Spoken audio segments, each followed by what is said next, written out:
किसी ने प्रेमानंद महाराज जी से प्रश्न किया कि महाराज जी, आप हर एक प्रश्न का उत्तर काम क्रोध लोभ मोह जिसका भी उत्तर होता है नाम जप का, क्योंकि बिना नाम जप के पावर नहीं है।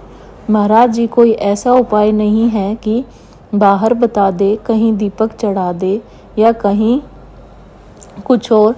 तो महाराज जी कहते हैं कि ये सब नौटंकी है। अगर ऐसा हो तो 10-20 टन घी लेकर के जला दो और हमें बताओ, तुम्हें लाभ मिल जाए तो कुछ नहीं होने वाला। बिना अंदर के तुमने पाप किया है। अंदर के चिंतन से ध्यान दीजिए। अंदर आपने कामना की और शरीर से आपके पाप हुआ। अब अंदर कैसे ठीक होगा? अंदर नाम जब ठीक करेगा। सांप बैठा है बिल के अंदर, ऊपर सैकड़ों लाठी जमा दो, उसको कोई फर्क नहीं पड़ेगा। क्या बिल के अंदर घुस के मारा जाए तब वो मरेगा? तो इस शरीर रूपी बिल के अंदर बैठा हुआ पाप है।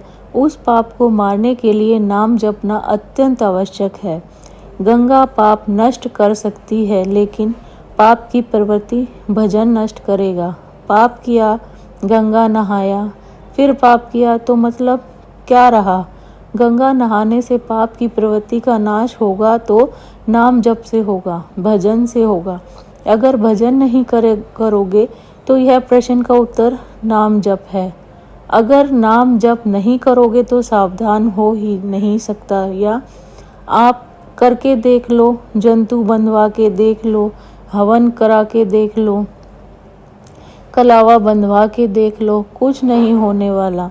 राम राम राम, राधा राधा राधा, सब बात पर जी वो अच्छा लगता है कि दूसरे जैसे पंडित जी घर ले कर ले, ठीक रहेगा।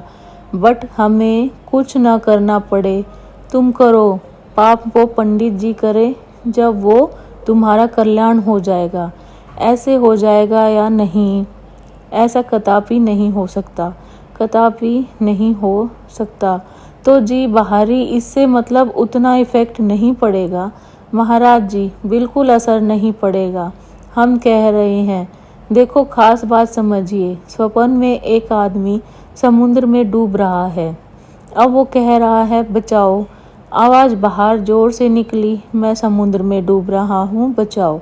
अब हम लोग सैकड़ों तैराक उसके सामने एकत्रित कर दे, नौकाएं एकत्रित कर दे, क्या वह बच सकता है? एक उपाय केवल है, जगा दो उसे। समझ रहे हो ना? उसे जगा दो। अब एक बूंद पानी नहीं, जब वो समुद्र में डूब रहा था। ऐसे ही यह जगत माया प्रपंच है। जब तक ज्ञान नहीं होगा, जब तक भजन नहीं होगा, जैसे उसका एक ही उपाय केवल जगा देना है। आप सैकड़ों तैराके एकत्रित कर लो, बचा नहीं सकते उसको। नौका जल जहाज नहीं बचा सकते, क्यों? वह स्वप्न में डूब रहा है। उसको जगा दो, बस उसका स्वप्न टूट जाए, वो जग गया, अब वो बच जाएगा। जो सामने सिर काटे, कोई बिन जागे दुख दूर ना होए। ऐसे जब तक आपको ज्ञान नहीं होगा, तब तक आप रोते रहोगे इस जगत के मोह में, राग में, काम में, क्रोध में, लोभ में। थोड़ा दान पुण्य किया, थोड़ा पाप नष्ट हुआ, फिर पाप किया, फिर इससे काम नहीं बनेगा। काम बनेगा पाप की जड़ का नाश हो, और पाप की जड़ है पाप की प्रवृत्ति। उस प्रवृत्ति में जब तक ज्ञान नहीं जागृत होगा, तब तक बात नहीं बनेगी। इसलिए खूब नाम जप करना अत्यंत अनिवार्य है जी। और कैसे पता लगेगा कि हमारे पाप नष्ट हो रहे हैं और हो गए हैं? जैसे जैसे पाप नष्ट होते जाएंगे, चिंता, शोक, भय, ये सब नष्ट होता जाएगा। अपने अंदर अपने आप हृदय में आने लगेगा, मैं निष्पाप हो गया हूँ। अपने आप हृदय में आने लगेगा, मेरे पाप कम हो रहे हैं। अपने आप अनुभव में आएगा।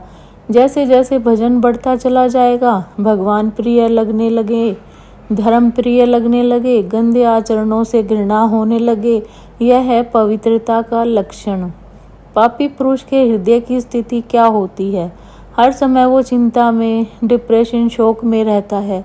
हाँ, नेगेटिव, उसका हर चिंतन नेगेटिव हो, यहाँ तक नेगेटिव हो जाएगा कि करने की वो सोच लेगा, अब उसको कल्पों तक भटकना पड़ेगा। अरे मनुष्य जन्म मिला है समस्या का समाधान करने के लिए ना कि समस्या बढ़ाने के लिए। क्या समस्या बढ़ाना है ना कि समस्या मिटाना है। लोग समझते नहीं हैं, सोचते हैं आप कर लेंगे तो हर समस्याओं का निदान कर लिया और घोर समस्या में फंस गए। समस्या का निदान करने का उपाय मनुष्य शरीर था, उसको खो दिया, अब वो सवाल नहीं उठता। 8399 योनियों में एक भी योनि ऐसी नहीं है जिसमें आप भजन करके भगवान को प्राप्त कर ले। 84 लाख योनि की पूर्ति ये मनुष्य शरीर से होती है। इसी मनुष्य शरीर से भजन करके हम अपना कल्याण कर सकते हैं। समस्त समस्याओं का निदान भजन है। अगर भजन नहीं तो कुछ नहीं। धन्यवाद।